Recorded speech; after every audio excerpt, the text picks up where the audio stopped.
नमस्कार. आदिनाथ उस्तुरे या यूट्यूब चॅनलवरती सगळ्यांचं खूप खूप स्वागत. तर आज आपण इयत्ता 8वी NMMS यासाठी महत्त्वपूर्ण असे 100+ पहिलं जे प्रकरण आहे इतिहासाची साधने या प्रकरणावर आधारित 100पेक्षा जास्त असे दर्जेदार प्रश्न या ठिकाणी आपण आज पाहणार आहोत. आपल्या या यूट्यूब चॅनलच्या माध्यमातून गरीब गरजू विद्यार्थ्यांसाठी हे यूट्यूब चॅनल अतिशय महत्त्वाचं आहे.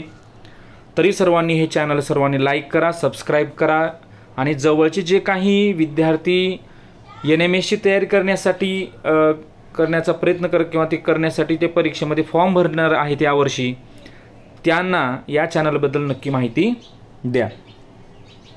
तर आज आपण पहिलं जे प्रकरण आहे या अगोदर पण पहिल्या प्रकरणावरची महत्त्वपूर्ण डिजिटल चित्राचा वापर करून याच प्रकरणावर आधारित व्हिडिओ मी माझ्या यूट्यूब चॅनलवरती पाठवलेला होता. आता फक्त प्रश्न असे 100 प्रश्न या पहिल्या प्रकरणावर आपण आज पाहणार आहोत. तर चालू करूया. आता बघा, या ठिकाणी प्रश्न पहिला बघा आणि त्याचे 4 पर्याय या ठिकाणी आहेत ABCD. प्रश्न पहिला, आधुनिक भारताच्या इतिहासाच्या साधनामध्ये कोणत्या प्रकारचा समावेश होतो? तर इतिहासाच्या साधनामध्ये कोणकोणत्या प्रकारचा समावेश होतो? आता आपलं जे पहिलं प्रकरण आहे इतिहासाची साधने, त्यामध्ये इतिहासाचे 3 साधने आहेत: भौतिक साधने, लिखित साधने आणि मौखिक साधने. या ठिकाणी केवळ लिखित म्हटलेलं आहे, त्यामुळे हे येणार नाही. फक्त मौखिक हे पण येणार नाही, फक्त चित्र हे पण येणार नाही. म्हणजे या ठिकाणी पर्याय क्रमांक 3 भौतिक, लिखित, मौखिक आणि तांत्रिक. आता हे नवीन शब्द या ठिकाणी ॲड झालेला आहे, तरी पण हे पर्याय क्रमांक 3 या ठिकाणी. चला पुढचा प्रश्न. भौतिक साधनामध्ये खालीलपैकी काय समाविष्ट होते? भौतिक साधनामध्ये श्लोक, चित्रपट, नाणी, भाष्य. आता भौतिक साधनामध्ये श्लोक तर तोंडाने म्हटलं जातं, चित्रपट डोळ्यांनी पाहिलं जातं, ते दृकश्राव्यमध्ये येतं, भाष्य हे पण तोंडानं बोललं जातं. परंतु नाणी हे प्राचीन काळातील नाणी हे भौतिक साधनामध्ये येतं. म्हणजे या प्रश्नाचं उत्तर काय झालं? नाणी. तिसरा प्रश्न, इमारती, पूल, रस्ते या सर्वांचा समावेश कोणत्या प्रकारच्या साधनामध्ये होतो? तर इमारती, पूल, रस्ते या सर्वांचा समावेश कोणत्या प्रकारच्या साधनामध्ये होत असेल? मौखिक तर होणारच नाही. मौखिक म्हणजे तोंडाने बोललं जातं, श्राव्य ऐकणे, लिखित लिहिणे. परंतु इमारत, पूल, रस्ते ही भौतिक साधनामध्ये, म्हणजे पर्याय क्रमांक 2. पर्याय क्रमांक 2. पुढचा प्रश्न, चौथा प्रश्न, आधुनिक भारतातील इतिहासाचा कालखंड कोणाच्या सत्ताधिकाराशी संबंधित मानला जातो? बघा, खूप दर्जेदार प्रश्न आहेत आणि NMSच्या तयारी करणाऱ्या विद्यार्थ्यांसाठी आपलं चॅनल हे खूप अतिशय महत्त्वपूर्ण संजीवनी देणारं ठरणार आहे. तरी सर्वांनी हे चॅनल सबस्क्राईब करायचं आहे. बघा, आधुनिक भारतातील इतिहासाचा कालखंड कोणाच्या सत्ताधिकाऱ्याशी संबंधित मानला जातो? मुघल सम्राट होते का? नाही. आधुनिक म्हटलेलं आहे त्यांना. आधुनिक हा शब्द खूप महत्त्वाचा आहे. त्याच्यानंतर युरोपीय, विशेषतः ब्रिटिश, म्हणजे हाच पर्याय बरोबर आहे. मौर्य सम्राट अजिबात नाही, पेशवे अजिबात नाही. युरोपीय, विशेषतः ब्रिटिश. म्हणजे या प्रश्नाचं उत्तर काय झालं? पर्याय क्रमांक 2.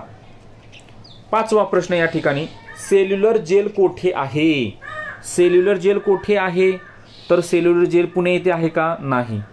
मुंबई नाही, नागपूर नाही, अंदमान. तर अंदमान या ठिकाणी सेल्युलर जेल आहे. खूप महत्त्वाचा प्रश्न होता.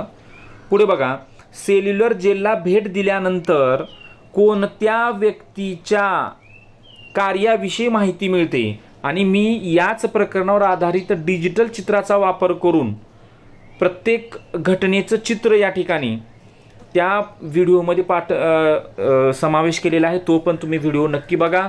जर हे प्रकरण, ते 2 व्हिडिओ पाहिले की ह्या 2 प्रकरणाचं तुमच्या पाठीमागचं टेन्शन गेलं, तुम्हाला 100% हे प्रकरण कळणार म्हणजे कळणार. तर बघा, सेल्युलर जेलला भेट दिल्यानंतर कोणत्या व्यक्तीच्या कार्याविषयी माहिती मिळते? महात्मा गांधीजी, सरदारजी पटेल, सावरकर, नेहरू. म्हणजे या ठिकाणी ह्या 4 पर्यायापैकी तिसरा पर्याय, या 4 पर्यायापैकी तिसरा पर्याय या ठिकाणी सावरकर. पुढचा प्रश्न 7वा प्रश्न या ठिकाणी, मनी भवन कोणत्या शहरात आहे? तर मनी भवन खूप महत्त्वाचा प्रश्न या ठिकाणी. मनी भवन हे कोणत्या शहरात आहे? तर मनी भवन मुंबई या शहरात आहे. नागपूरमध्ये नाही, वर्धामध्ये नाही आणि कोल्हापूरमध्ये नाही. तर मनी भवन हे कोणत्या शहरात आहे? मुंबई या शहरात आहे. पुढचा प्रश्न 8वा प्रश्न, सेवाग्राम आश्रम कोठे आहे? तर सेवाग्राम आश्रम कोठे आहे? तर हे आश्रम आहे वर्धा. महात्मा गांधीजी संबंधित हे आश्रम आहे. ओके. पुढचा प्रश्न बघूया. 9वा प्रश्न, गांधी युगाच्या इतिहासाविषयी माहिती मिळते. कुठे माहिती मिळते गांधी युगाच्या इतिहासाविषयी? तर गांधी युगाच्या इतिहासाविषयी मनी भवन आणि सेवाग्राम आश्रम हे गांधी युग म्हणजे महात्मा गांधीशी संबंधित या ठिकाणी माहिती मिळते. मनी भवन व सेवाग्राम आश्रम. बघा पुढचा प्रश्न, आपण फक्त NMSच नाही तर नवोदय स्कॉलरशिप मंथन परीक्षा 3री पासून 8वी पर्यंतच्या ज्या काही शालेय स्पर्धा परीक्षा आहेत तसेच 10वीचे सुद्धा व्हिडिओ आपण आपल्या यूट्यूब चॅनलवरती अपलोड करणार आहोत. तर सर्वांनी आपल्या यूट्यूब चॅनलला लाईक करा, सबस्क्राईब करा. पुढे बघा 10वा प्रश्न, वस्तू संग्रहालयामध्ये मुख्यतः काय संग्रहित केले जाते? वस्तू संग्रहालयामध्ये मुख्यतः काय संग्रहित केले जाते? केवळ नाणी संग्रहित केली जाते का? नाही. शिलालेख केलं जातं का? नाही. मूर्ती नाही. मग काय? विविध वस्तू, चित्रे, छायाचित्रे. म्हणजे या ठिकाणी पर्याय क्रमांक 2. पुढचा प्रश्न अतिशय दर्जेदार प्रश्न आहेत. 100+ 100+ प्रश्न आहेत. व्यवस्थित प्रश्न तुम्ही वहीमध्ये लिहून घेऊ शकता. गांधी स्मारक संग्रहालय कोठे आहे? तर गांधी स्मारक संग्रहालय कोठे आहे बघा, तर या ठिकाणी आगा खान पॅलेस पुणे. बघा म्हणजे महात्मा गांधी संबंधित 3 नावे तुम्हाला लक्षात ठेवायची आहेत. या ठिकाणी आपण आता पाहिलं मनी भवन, सेवाग्राम आश्रम, गांधी युगाचा इतिहास, तसेच गांधी स्मारक, आगा खान पॅलेस पुणे. या ठिकाणी गांधी स्मारक संग्रहालय, आगा खान पॅलेस पुणे. आणि या अगोदरच्या व्हिडिओमध्ये आगा खान पॅलेस कसं दिसतं, ते सेवाग्राम आश्रम कसं दिसतं चित्रासहित अगोदरच्या व्हिडिओमध्ये मी त्या ठिकाणी व्हिडिओ आपल्या यूट्यूबवरती अपलोड केलेला आहे. आणि आपल्या यूट्यूब चॅनलचं नाव तुम्हाला माहीतच असेल, आदिनाथ उस्तुरे. तुम्ही सध्या जे बघत आहात ते आदिनाथ उस्तुरे, USTURE. लक्षात ठेवा. ओके.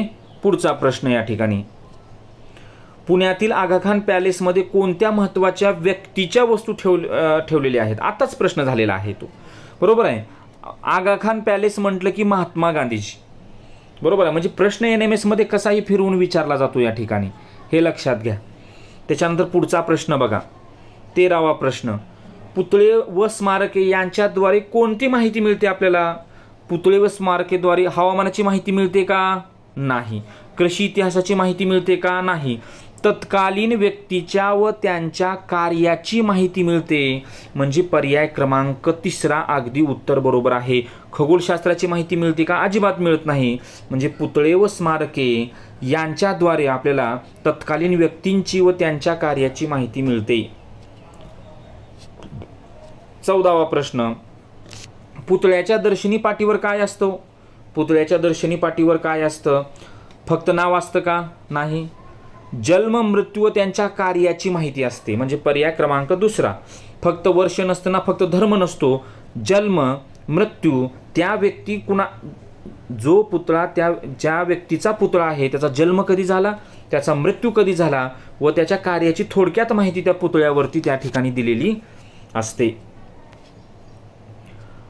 15वा प्रश्न बघा, खालीलपैकी कोणते पुतळे ऐतिहासिक अभ्यासासाठी महत्त्वाचे आहेत? खालीलपैकी कोणते पुतळे हे ऐतिहासिक अभ्यासासाठी महत्त्वाचे आहेत? आता प्रत्येक पुतळा महत्त्वाचाच असतो ऐतिहासिक अभ्यासासाठी, परंतु या प्रकरणामध्ये इतिहासाची साधने या प्रकरणामध्ये कोणत्या व्यक्तीचा संबंध आलेला आहे? छत्रपती शिवाजी महाराज या प्रकरणामध्ये माहिती आलेली नाही. संत तुकाराम महाराजांची माहिती या प्रकरणामध्ये आलेली नाही. क्रिकेटपट्टूची माहिती या प्रकरणामध्ये आलेली नाही. म्हणजे या प्रकरणामध्ये कोणाची माहिती आलेली आहे?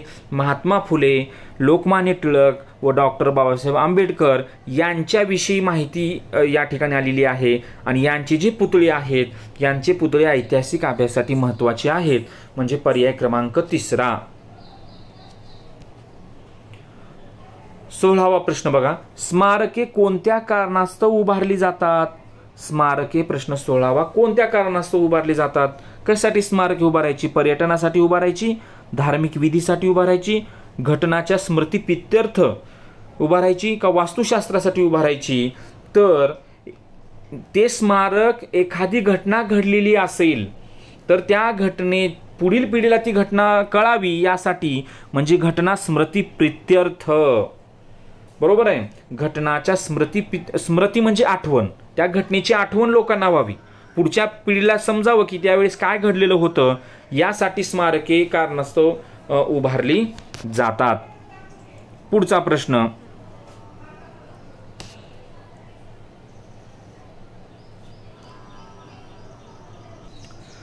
17वा प्रश्न, इमारती व वास्तू या कोणत्या प्रकारच्या साधनामध्ये मोडतात? इमारती व वास्तू, श्राव्य म्हणजे ऐकणे, मौखिक म्हणजे तोंडाने बोलणे. बरोबर आहे. श्राव्य म्हणजे ऐकणे,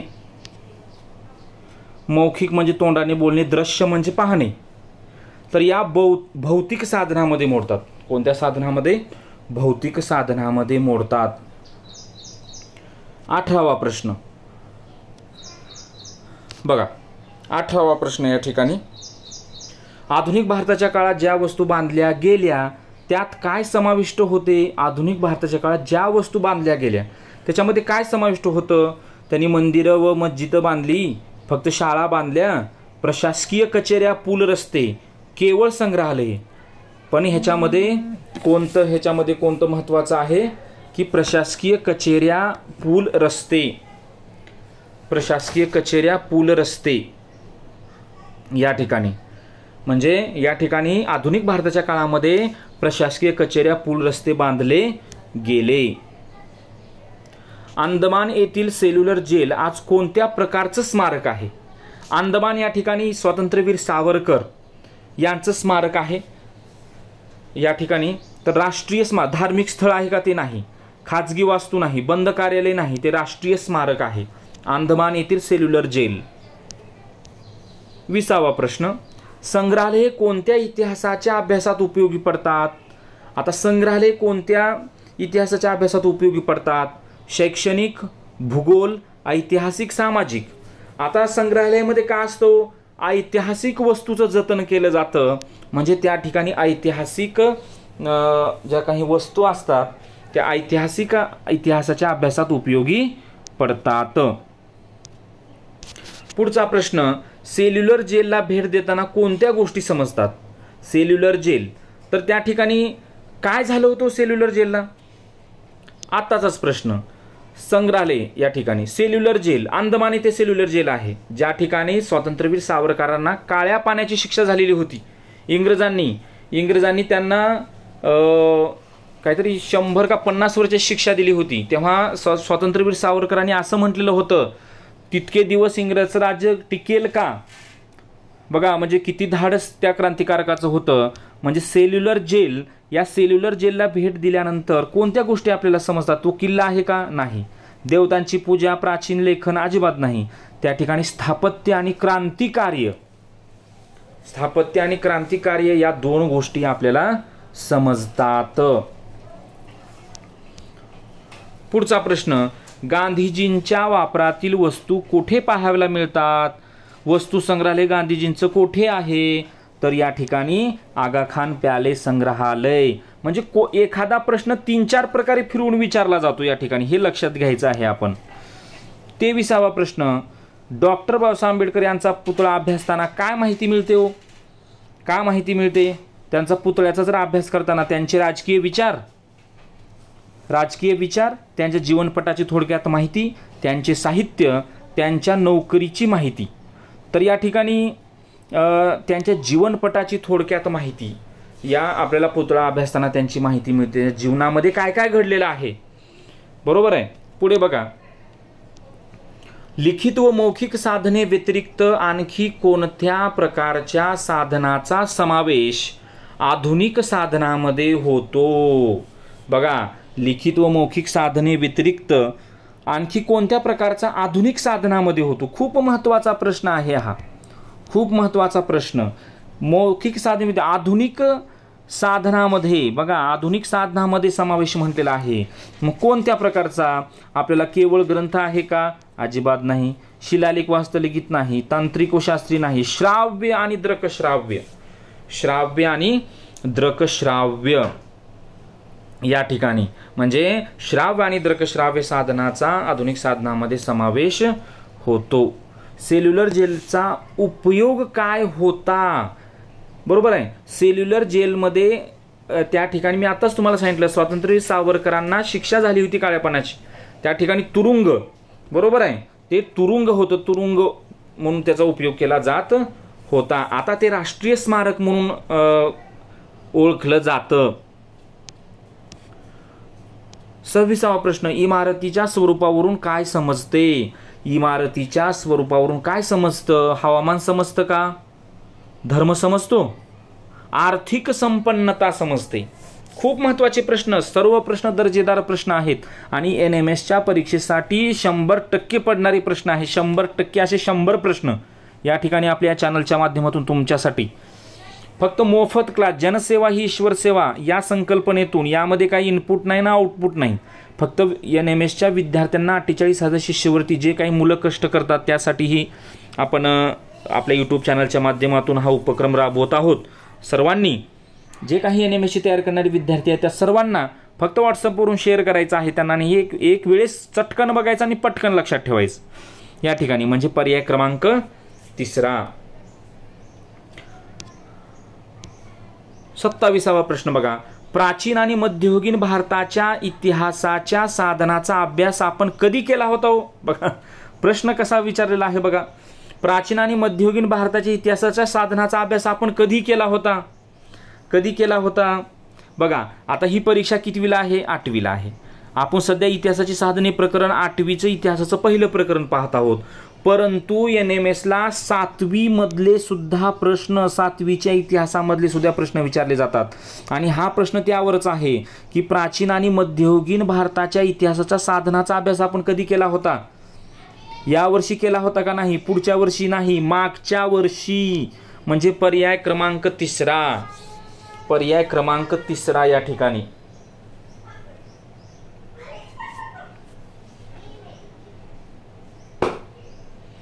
पर्याय.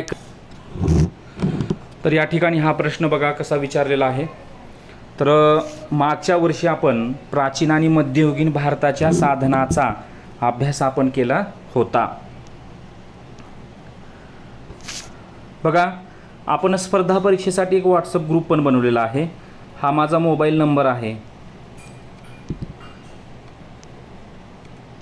म्हणजे या व्हॉट्सअप ग्रुपमध्ये जेव्हा मी व्हिडिओ बनवतो 5वीचे, 3रीचे, 4थीचे, गणिताचे, इंग्रजीचे, हे सर्व व्हिडिओची लिंक ह्या आपल्या ग्रुपमध्ये पाठवला जातो. जर तुम्हाला त्या ग्रुपमध्ये ॲड व्हायचं असेल तर तुम्ही या नंबरवरती हाय म्हणून मेसेज करा, किंवा तुम्ही ज्या परीक्षेची तयारी करत आहात त्या परीक्षेशी संबंधित नाव जरी टाकलं तरी मला कळेल. किंवा जर तुम्ही सबस्क्राईब जरी केलात तरी सबस्क्राईब करून ते बेल आयकॉनला क्लिक केलात, जेव्हा मी व्हिडिओ अपलोड करेन तेव्हा तुम्हाला यूट्यूबमध्ये नक्की दिसेल.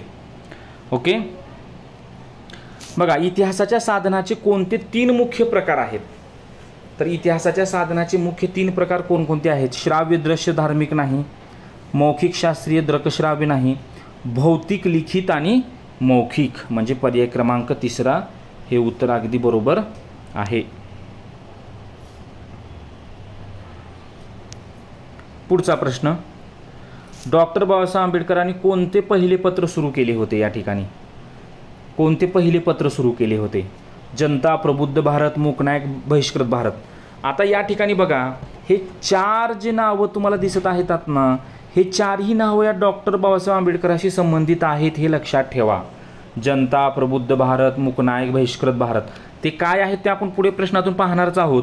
परंतु पहिले पत्र कधी सुरू केले, तर पहिले पत्र कोणते सुरू केले? पहिले पत्र तर मूकनायक या ठिकाणी कोणते पत्र सुरू केलेले आहे? मूकनायक हे पत्र सुरू केले होते. मूकनायक हे पत्र कोणत्या महिन्यात सुरू केले होते? आता या ठिकाणी सर्वांचे इथं इसवी सन 1920, इथे 1920, इथे 1921 आणि 1920, म्हणजे 1920 असलेले 3 पर्याय आहेत, परंतु महिना वेगळा आहे. इथं कोणत्या महिन्यात, आता महिना आणि वर्ष पण सेमच आलं पाहिजे, तर या ठिकाणी पर्याय क्रमांक दुसरा जानेवारी 1920 या महिन्यात त्यांनी मूकनायक हे वृत्तपत्र सुरू केले होते. त्याच्यानंतर पुढचा प्रश्न 31 नंबर, मूकनायक सोपवले गेले कारण. मूकनायक सोपवले गेले कारण म्हणजे या ठिकाणी मूकनायक कोणाला तरी चालवण्यासाठी दुसऱ्यांना सोपवलं गेलं.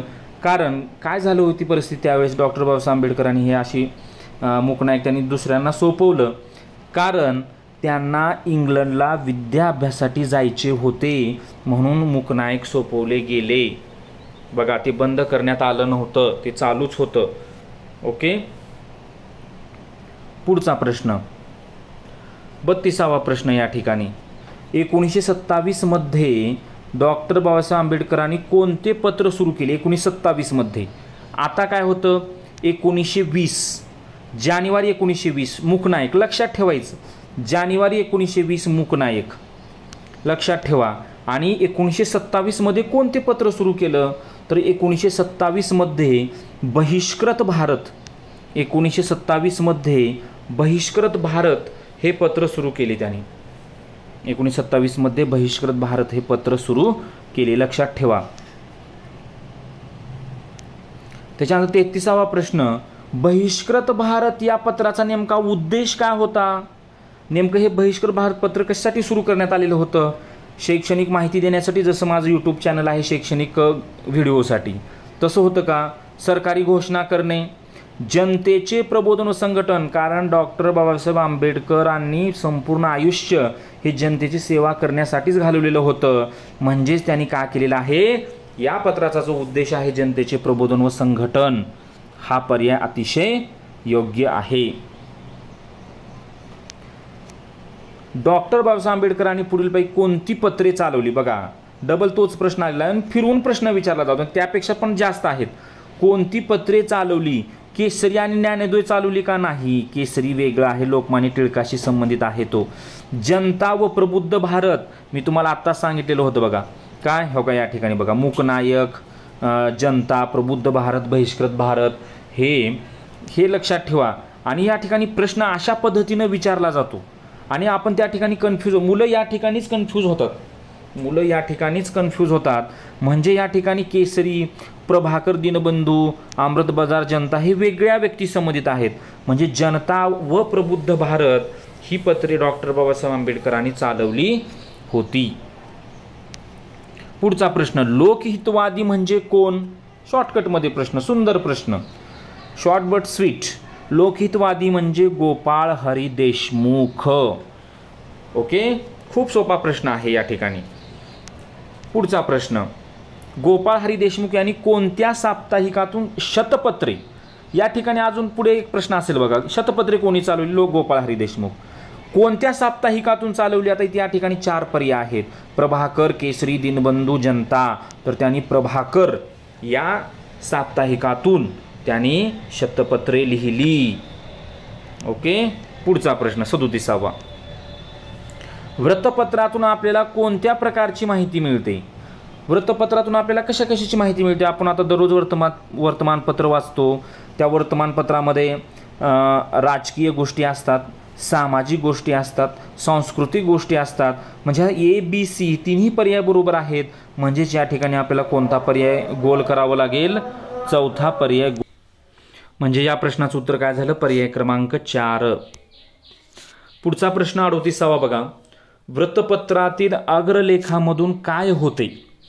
वृत्तपत्रातील अग्रलेखामधून काय होते? बघा, असे प्रश्न तुम्हाला कोटी सुद्धा भेटणार नाहीत. असे दर्जेदार प्रश्न आपण NMS साठी तयार केलेले आहेत. वृत्तपत्रातील अग्रलेखामधून जाहिराती येतात, विनोद लिहिले जातात, घटनाचे सखोल विश्लेषण होते, धार्मिक कथा दिल्या जातात, तर अग्रलेखामधून जाहिराती येत नसतात. विनोद लिहिले जातात अजिबात नाही. घटनाचे सखोल विश्लेषण होते, एखादी घटना होते आणि त्या घटनेविषयी अग्रलेख लिहिला जातो, म्हणजे या ठिकाणी पर्याय क्रमांक 3 हे उत्तर बरोबर आहे. पुढचा प्रश्न, स्वातंत्र्यपूर्व काळात पुढीलपैकी कोणती वृत्तपत्रे लोकजागृतीची साधने होती? स्वातंत्र्यपूर्व काळात पुढीलपैकी कोणती वृत्तपत्रे लोकजागृती, कारण स्वातंत्र्यपूर्व काळामध्ये जी वृत्तपत्रे होती ते आपल्याला आपला देश भारत देश पारतंत्र्यात होता आणि लोकांना जागृत करण्यासाठी ते वृत्तपत्राच्या माध्यमातून आपले लिखाण करत असत. अशी कोणती वृत्तपत्रे होती ती लोकजागृतीची साधने होती? सकाळ आणि लोकसत्ता हे आताचं आहे सध्या. केसरी, दिनबंधू, अमृत बझार, म्हणजे या ठिकाणी पर्याय क्रमांक 2 हे तिन्ही वृत्तपत्र हे लोकजागृतीची साधने होती, लक्षात ठेवा. केसरी, दिनबंधू आणि अमृत बझार.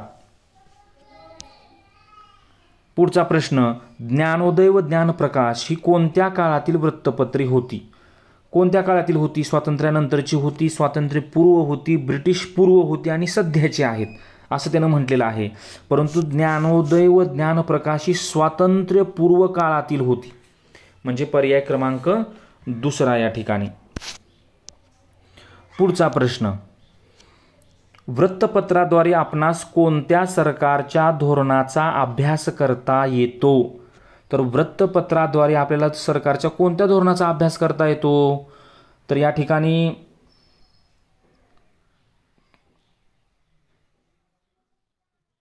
मुघल सरकार, पेशवे सरकार, ब्रिटिश सरकार आणि भारत सरकार, म्हणजे त्या ठिकाणी जेव्हा आपला भारत देश पारतंत्र्यात होता, म्हणजे त्या ठिकाणी ब्रिटिश सरकारच्या धोरणाचा अभ्यास करता येतो. म्हणजे हा प्रश्न त्यावेळेसचा विचारलेला आहे, सध्याचा विचारत नाही येतो. पुढचा प्रश्न बघा, ब्रिटिश काळात वृत्तपत्राची भूमिका फक्त राजकीयच नव्हे तर कशाची होती? मनोरंजन नाही, सामाजिक प्रबोधन. हे उत्तर अगदी बरोबर आहे. राजकीयच नव्हे तर फक्त काय? सामाजिक प्रबोधनाची होती. जास्त सामाजिक प्रबोधनाचीच होती, राजकीय नव्हती. सामाजिक प्रबोधन, लोकांना प्रबोधनाची गरज होती त्यावेळेस. पुढचा प्रश्न 43, निबंधमाला हे कोणाचे योगदान आहे? तर निबंधमाला हे विष्णू शास्त्री चिपळूणकर. आता NMS मध्ये काही प्रश्न पडत आहेत. एखादी अशी फोटो दिली जाते या ठिकाणी, आणि हा फोटो कोणाचा आहे? तर या संबंधित याच प्रकरणावर आधारित डिजिटल चित्राचा वापर करून एक व्हिडिओ मी अपलोड केलेला आहे, तो पण मी लिंक आता ह्या व्हिडिओसोबत मी देणार आहे. म्हणजे या ठिकाणी विष्णू शास्त्री चिपळूणकर दिसायला कसे होते ते त्या व्हिडिओच्या माध्यमातून तुम्हाला नक्की दिसेल. म्हणजे निबंधमाला हे कोण लिहिलं? विष्णू शास्त्री चिपळूणकर. 44वा प्रश्न, नकाशावरून आपल्याला काय समजू शकते? धार्मिक परिस्थिती, नकाशाचा धर्माचा काही संबंध आहे का? नाही. आर्थिक धोरण नाही. नकाशावरून आपल्याला ठिकाणाचे बदलते स्वरूप, म्हणजे नकाशावरून कोणत्या ठिकाणी कसं जायचं, ते ठिकाण कुठं आहे ते आपल्याला त्या ठिकाणी समजतं.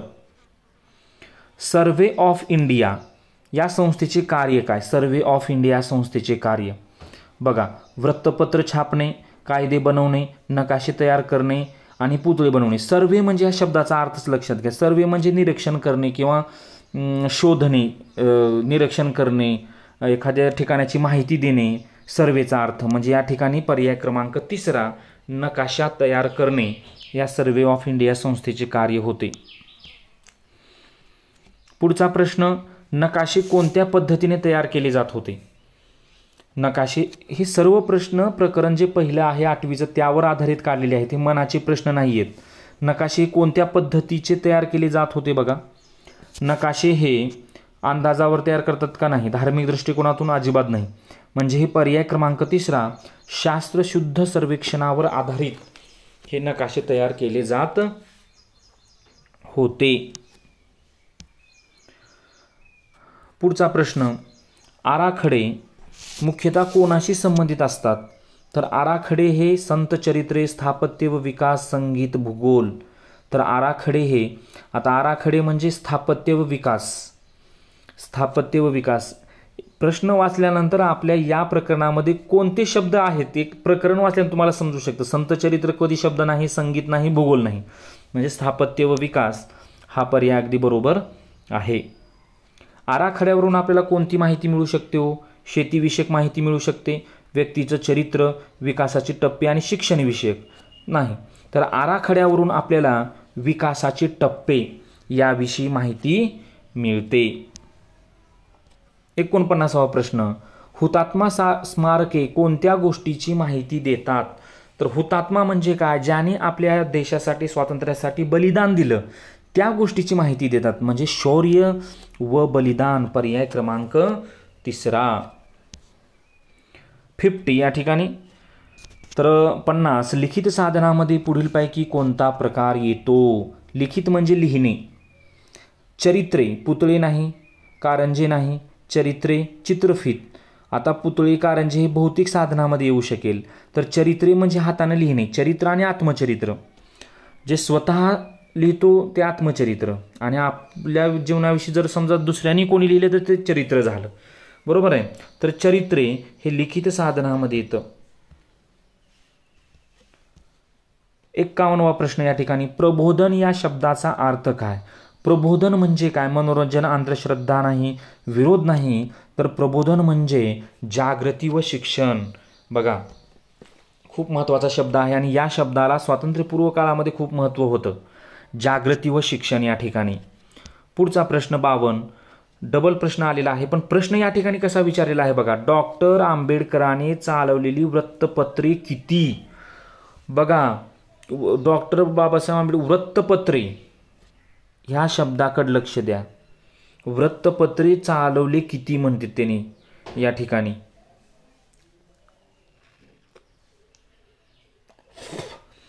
आता या ठिकाणी कोणकोणती वृत्तपत्रे होती बघा. मूकनायक, मी पहिला अक्षर लिहितो फक्त. बहिष्कृत भारत, जनता आणि प्रबुद्ध भारत. 1, 2, 3, 4 या ठिकाणी 4 तर दिसत आहेत. आंबेडकरांनी चालवलेली वृत्तपत्रे कोणती? आता ह्याच्या अगोदर जे प्रश्न होते आंबेडकरांसंबंधित, त्या ठिकाणी वृत्तपत्रे ही फक्त पत्रे, जनता व प्रबुद्ध भारत पत्रे. आणि बहिष्कृत भारत, कोणते पत्र? बहिष्कृत भारत, मूकनायक, जनता, प्रबुद्ध भारत, मूकनायक, बहिष्कृत भारत. म्हणजे अशा प्रकारे 5 म्हणजे 4 उत्तर येत आहे. 4 उत्तर या ठिकाणी. हा प्रश्न थोडा मला कन्फ्यूज वाटत आहे, तरी पण आपण नंतर बघूया तो प्रश्न. प्रभाकर साप्ताहिकाचा उपयोग कशासाठी झाला? प्रभाकर साप्ताहिकाचा उपयोग कशासाठी झाला? बघा,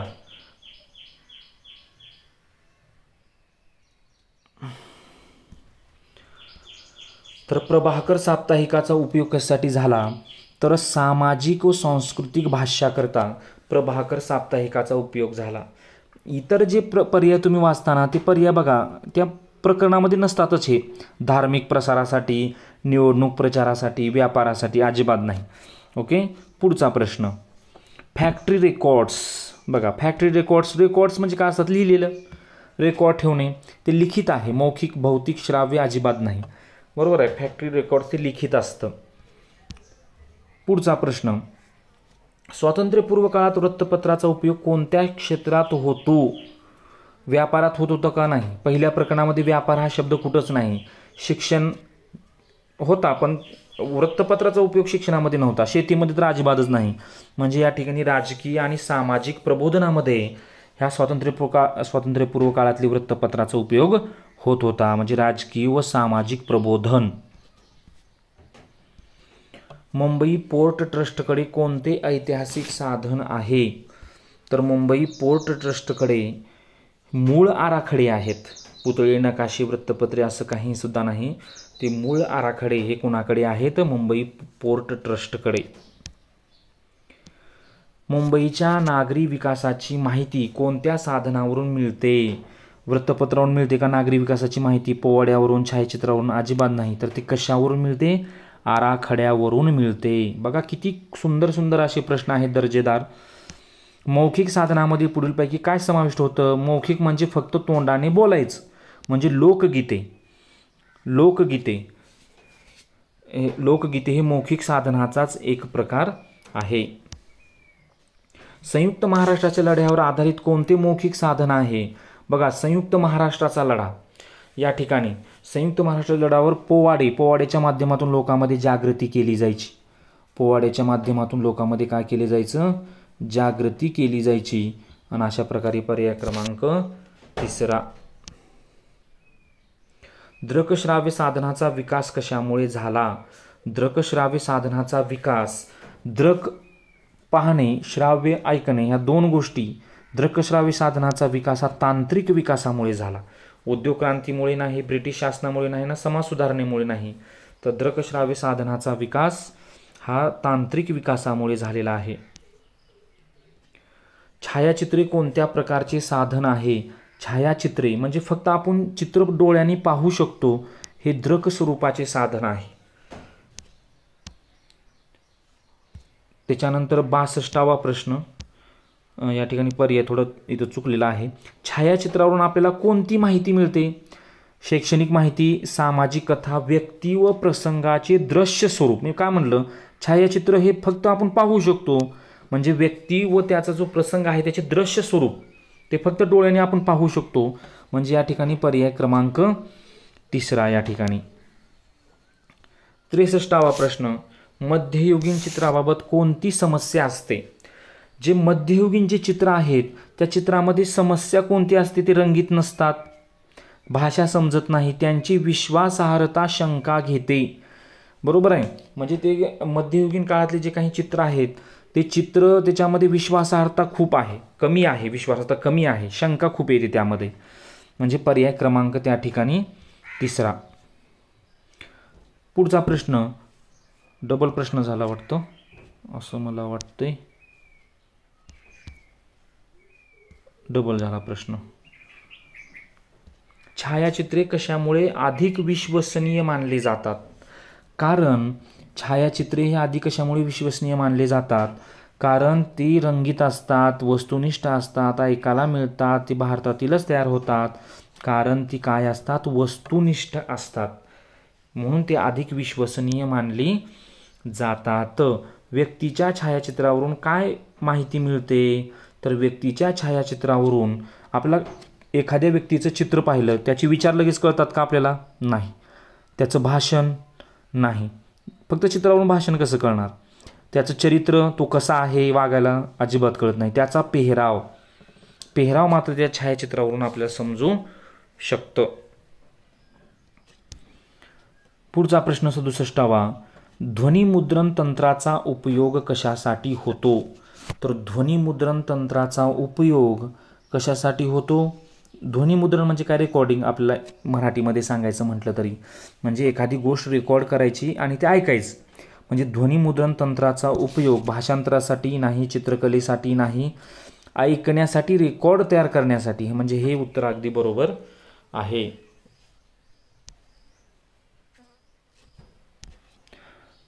बघा पुढचा प्रश्न 68वा, ध्वनिमुद्रिती ही कोणत्या प्रकारची साधने आहेत? तर ध्वनिमुद्रिती म्हणजे काय? रेकॉर्डिंग, ऐकणे फक्त, ती काही डोळ्याने दिसत नाहीत, ऐकणे म्हणजे फक्त कानाचं काम आहे, म्हणजे श्राव्य म्हणजे ऐकणे.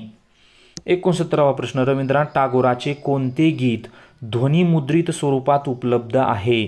तर रवींद्रनाथ टागोरांनी ज्यांना भारतातलं पहिलं नोबेल पारितोषिक मिळालं होतं गीतांजली या काव्यसंग्रहानिमित्त, तर जनगणमन, बरोबर ना, जनगणमन हे आपलं राष्ट्रगीत आहे, सुंदर असं.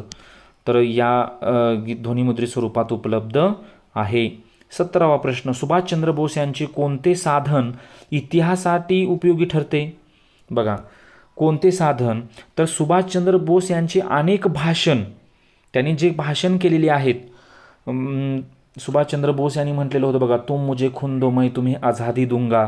तर त्यांचं काय आहे? भाषण, म्हणजे भाषणाचे ध्वनिमुद्रण हे इतिहासासाठी उपयोगी ठरते.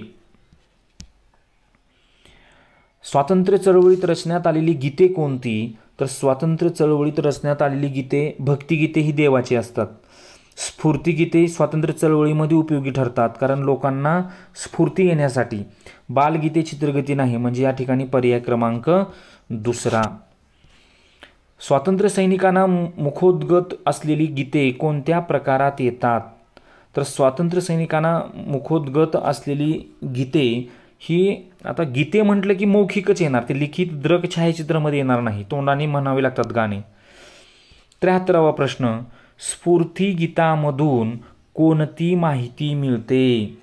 तर स्फूर्तिगीतामधून व्यापाराची माहिती मिळते का? नाही. स्फूर्तिगीते कशासाठी? स्वातंत्र्यपूर्व काळामध्ये आपल्याला देशाला स्वातंत्र्य मिळवण्यासाठी अनेक क्रांतिकारक तयार झाले या स्फूर्तिगीतामधूनच. बरोबर आहे. त्यांना प्रेरणा मिळाली, तर स्वातंत्र्य लढ्याची प्रेरणा, बरोबर आहे का?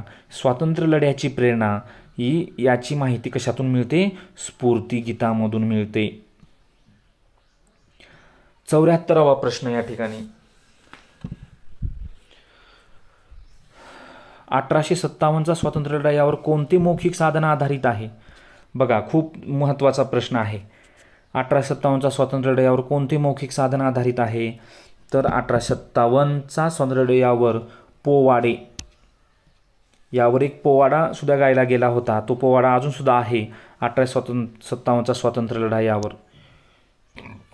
पोवाड्याचा उपयोग कोणत्या उद्देशाने केला गेला? नेमका 1857मध्ये 1857चा स्वातंत्र्य लढ्यावर कोणता मौखिक साधन? त्यात 1857चा वापर आपल्या 1947च्या स्वातंत्र्यासाठी झाला. कशासाठी? प्रेरणा, क्रांतिकारकांना प्रेरणा मिळण्यासाठी. बरोबर आहे. तर या पोवाड्याचा उपयोग कोणत्या उद्देशाने केला गेला? प्रेरणा व चैतन्य निर्माण करण्यासाठी. या ठिकाणी र मध्ये राहिलेला आहे. प्रेरणा व चैतन्य निर्माण करण्यासाठी. कोणामध्ये? क्रांतिकारकामध्ये. पुढचा प्रश्न 76वा, सत्यशोधक समाजाचा पोवाड्याशी काय संबंध आहे? बघा कसा प्रश्न विचारलेला आहे. खूप छान प्रश्न. NMS मध्ये 100% पडणारे प्रश्न आहेत. हे सर्वांनी व्यवस्थित वहीमध्ये लिहून घ्यायचं आहे. तर सत्यशोधक समाजाचा पोवाड्याशी काय संबंध आहे? तर त्यांनी पोवाडी बंद केली, त्यांनी पोवाडी गायले नाहीत, त्यांनी पोवाड्याचा संग्रह केला, त्यांनी चित्रपट तयार केले. तर सत्यशोधक समाज, महात्मा फुले, बघा त्यांनी काय केलं? पोवाड्याचा संग्रह केला. त्यांनी पोवाड्याचा संग्रह केला. बघा, अतिशय महत्त्वाचे प्रश्न आहे. तुमच्या जवळचे मित्र, मैत्रिणी, भाऊ, बहीण जे कोणी NMSची तयारी करत आहेत त्यांना फक्त व्हॉट्सअपवरून या यूट्यूबची लिंक त्यांना शेअर करा आणि त्यांना एक वेळेस पटकन हा व्हिडिओ पाहायला सांगा आणि चटकन त्यांना लक्षात सर्व प्रश्न नक्कीच येतील. पुढचा प्रश्न बघा, लोककथा कोणत्या प्रकारचे साधन आहे? तर लोककथा, आता लोककथा, कथा म्हणजे काय? गोष्टी सांगणे. मग सांगणे म्हणजे काय? तोंडाचं काम फक्त, म्हणजे मौखिक. बरोबर आहे. प्रत्येक शब्दाचा अर्थ त्या ठिकाणी लक्षात ठेवत चला तुम्ही, म्हणजे तुम्हाला लक्षात ठेवायला उपयोगी पडेल. प्रसंग वर्णने कोणत्या प्रकारात येतात? आता वर्णन सुद्धा करताना बघा, वर्णन एखाद्या प्रसंगाचं वर्णन करायचं आहे. कशानं? डोळ्यानं करणार का? लिखित म्हणजे लिहून करणार का? छायाचित्र नाही, मौखिकच, तोंडानंच बोलावं लागतं बडबडबड. पुढचा प्रश्न, कलापथके जलसे मेळे याचा उपयोग कशासाठी होतो? कलापथके जलसे मेळे, तर याचा उपयोग जो आहे तो पोवाड्याद्वारे ऐतिहासिक माहिती देण्यासाठी. लोकांना एकत्रित केलं जायचं आणि पोवाड्याद्वारे ऐतिहासिक माहिती दिली जायची. यातूनच त्यावेळेस लोकांना चैतन्य आणि प्रेरणासुद्धा मिळायची, लोकांमध्ये चैतन्य निर्माण व्हायचं. मुलाखती हे कोणत्या प्रकारचे साधन आहे? मुलाखत ही तोंडानेच दिली जाते. बरोबर आहे, मौखिक साधन आहे. दृकश्राव्य साधनामध्ये, दृकश्राव्य म्हणजे ऐकणे आणि पाहणे दोन्ही पण, म्हणजे चित्रपट, ऐकणे आणि पाहणे, चित्रपट या ठिकाणी. बरोबर, चित्रपट आपण ऐकतो आणि पाहतो दोन्ही पण, म्हणजे दृकश्राव्य साधनामध्ये ते चित्रपट हा घटक येतो. ध्वनिमुद्रित स्वरूपात उपलब्ध गीते व भाषणे कशासाठी वापरली जातात? तर ध्वनिमुद्रित स्वरूपात गीते व भाषणे हे इतिहासाच्या अभ्यासासाठी. ध्वनिमुद्रित स्वरूपात गीते व भाषणे ही इतिहासाच्या अभ्यासासाठी, की त्या भाषणावरून किंवा त्या गीतावरून त्यावेळेस ऐतिहासिक कोणत्या कोणत्या घटना घडल्या ते आपल्याला ऐकल्यानंतर समजू शकतं.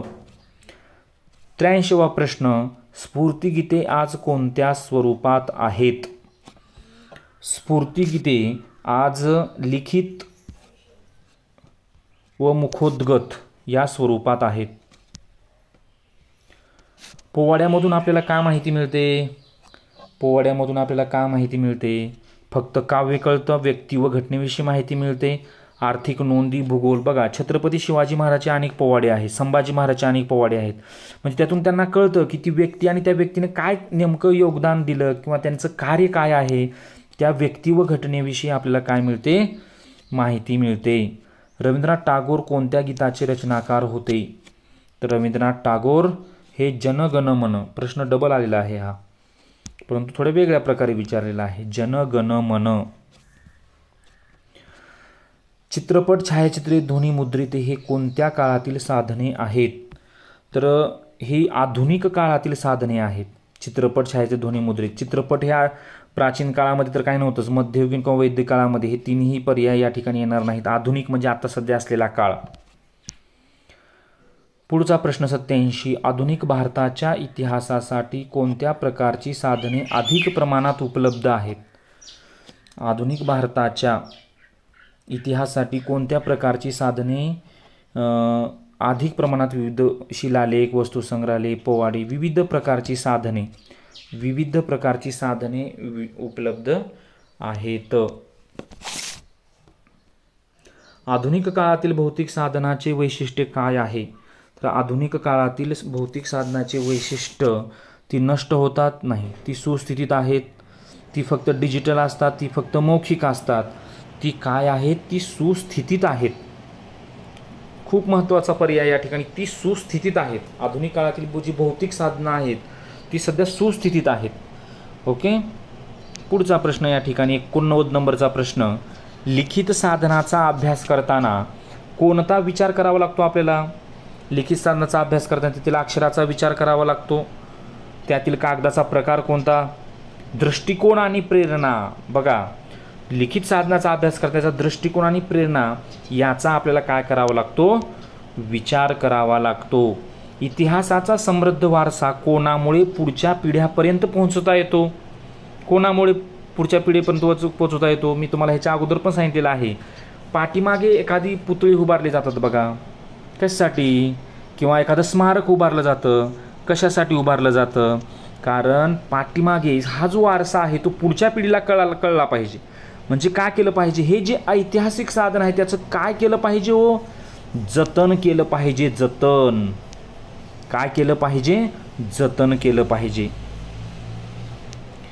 पुढचा प्रश्न या ठिकाणी 91 नंबरचा. चित्रफिती कोणत्या प्रकारचे साधन आहे? तर चित्रफिती हे दृकश्राव्य या साधनामध्ये मोडतात. चित्रफितीचे वैशिष्ट्य काय? प्रत्यक्ष फक्त ऐकू येतात, फक्त वाचता येतात.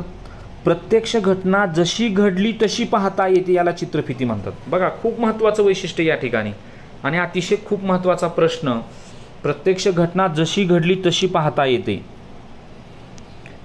93 नंबरचा प्रश्न. दादासाहेब फाळकेंनी भारतीय चित्रपटसृष्टीची मुहूर्तमेढ कधी रोवली?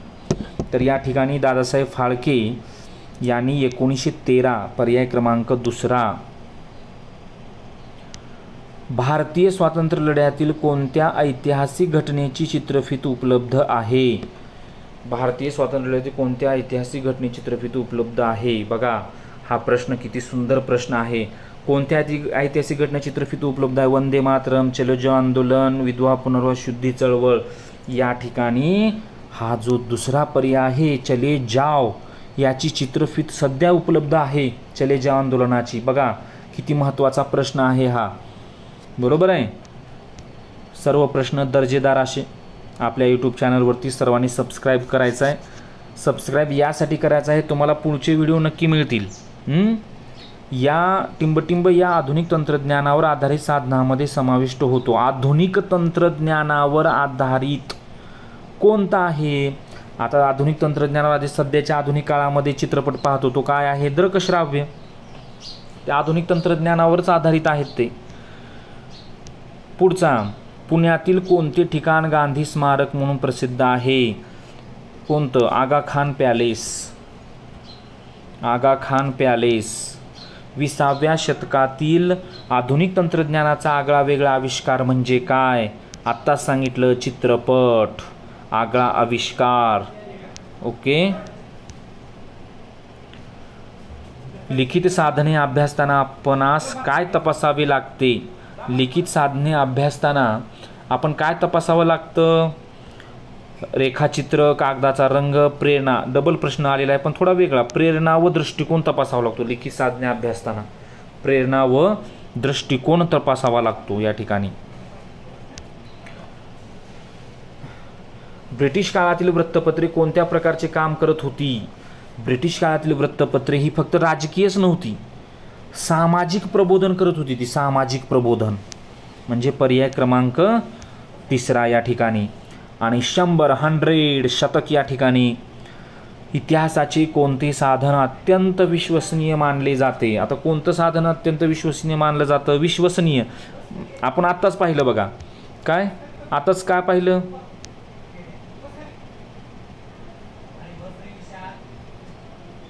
हो का. चित्रफितीचे वैशिष्ट्य काय आहे? प्रत्यक्ष घटना जशी घडली तशी पाहता येते. म्हणजे या ठिकाणी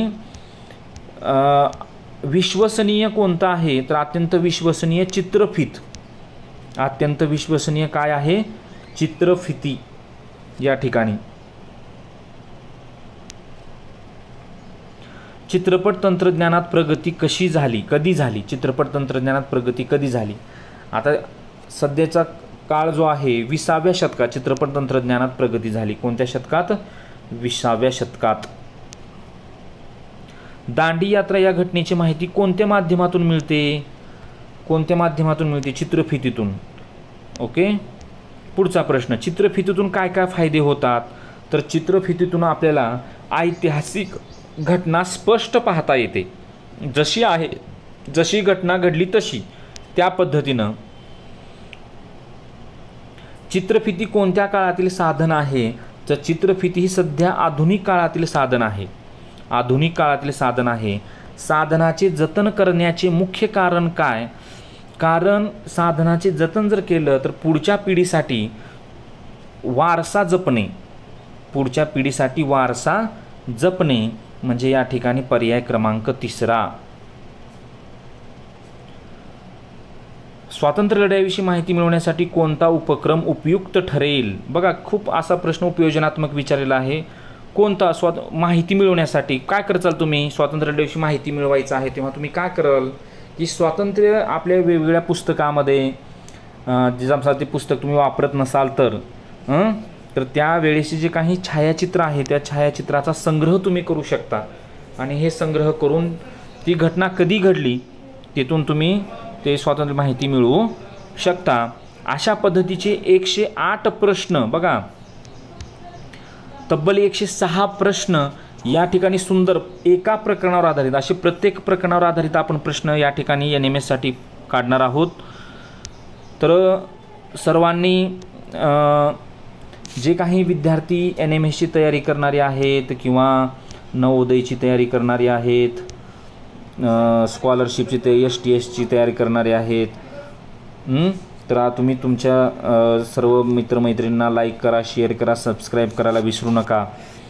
चला मग एकत्र शिकूया, एकत्र जिंकूया यशस्वी भवितव्य. धन्यवाद.